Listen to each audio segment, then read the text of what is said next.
A terceira pergunta, que fecha as questões preliminares do livro Questões em Doutrina, feito aos líderes da Igreja Adventista do Sétimo Dia, foi a seguinte: têm os Adventistas do Sétimo Dia mudado quanto a algumas posições advogadas por certos adeptos nos primeiros anos, cujas citações ainda circulam?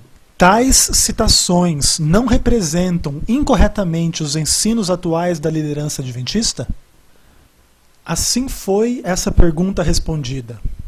Como igreja, cremos que a luz da verdade bíblica é progressiva e deve brilhar mais e mais até ser dia perfeito. Provérbios 4, verso 18.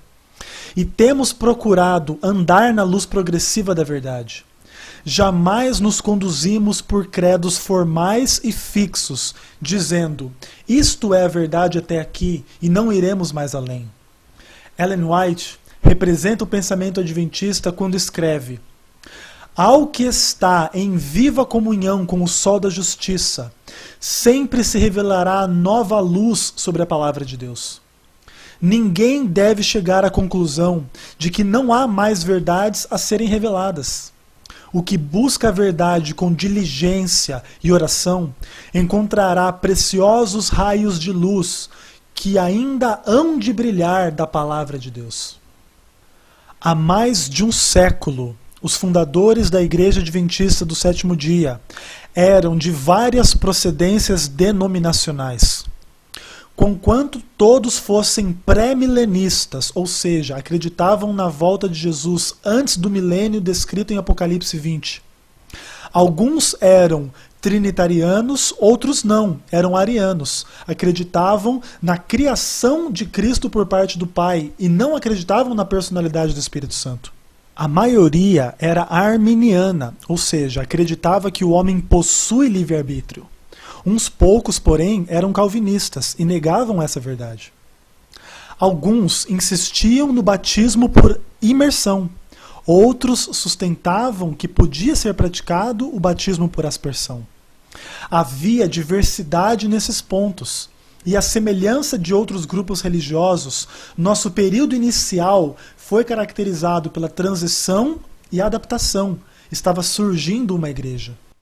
Apesar de terem diferenças doutrinárias na compreensão da Bíblia, aqueles homens já eram crentes nascidos de novo. Seu estudo e ênfase foram sobre os ensinos distintivos do movimento. E eles estavam de igual modo ocupados em compreender essas verdades e organizar de alguma forma o grupo de crentes que nesse movimento encontrou a luz da palavra de Deus. Naqueles dias primitivos se deu relativamente pouca atenção aos respectivos méritos do arminianismo em contraste com a posição calvinista. Não havia interesse algum em definir assuntos como decretos absolutos, soberania divina, eleição particular, expiação limitada. Tampouco procurou-se a princípio definir a natureza da divindade ou os problemas da cristologia envolvendo a divindade de Cristo e sua natureza humana durante a encarnação.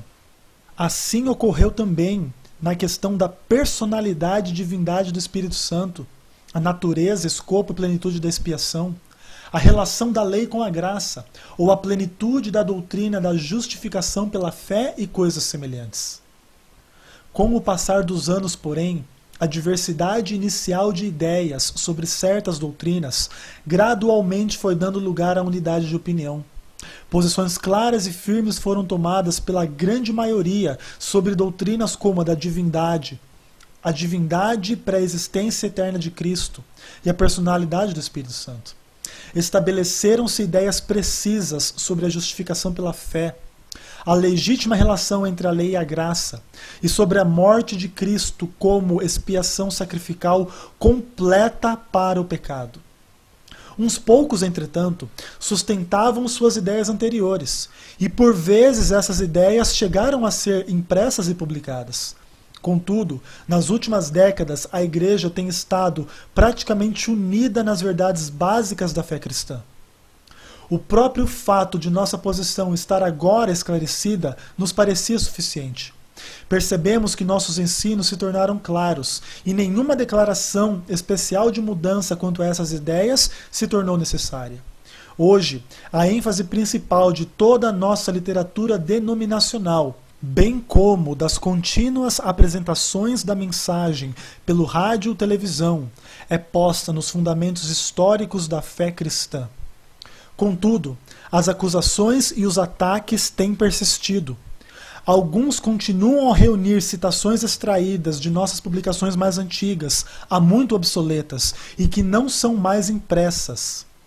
Citam-se determinadas declarações, frequentemente distorcidas e deslocadas do contexto, de modo a darem uma descrição totalmente desvirtuada das crenças e ensinos que a Igreja Adventista do Sétimo Dia hoje sustenta.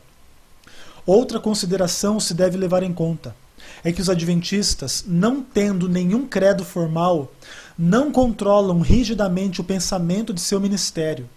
Seria realmente estranho se, da parte de algum escritor adventista do sétimo dia, não surgisse uma declaração ocasional em divergência com o consenso da crença adventista. De quando em quando, a maioria das corporações religiosas enfrenta essa dificuldade ou problema. Tudo isso faz com que seja aconselhável e necessário que declaremos novamente nossa posição sobre os grandes ensinos fundamentais da fé cristã e rejeitamos toda declaração ou implicação de que Cristo, a segunda pessoa da divindade, não era um com o Pai desde a eternidade, ou que sua morte na cruz não seja um sacrifício expiatório completo. No tocante a essas grandes verdades, a crença adventista do sétimo dia é clara e enfática, e julgamos que não podemos ser estigmatizados devido a certos conceitos falhos e limitados, sustentados por algum, especialmente nos primeiros anos de nossa formação doutrinária. Esta declaração, portanto, deve anular o conjunto de citações que tem circulado contra nós. Estamos unidos como cristãos nos grandes fundamentos da fé que uma vez foi entregue aos santos. Nossa esperança repousa em um Salvador crucificado, ressurreto, que ministra por nós e prestes está a voltar a este mundo.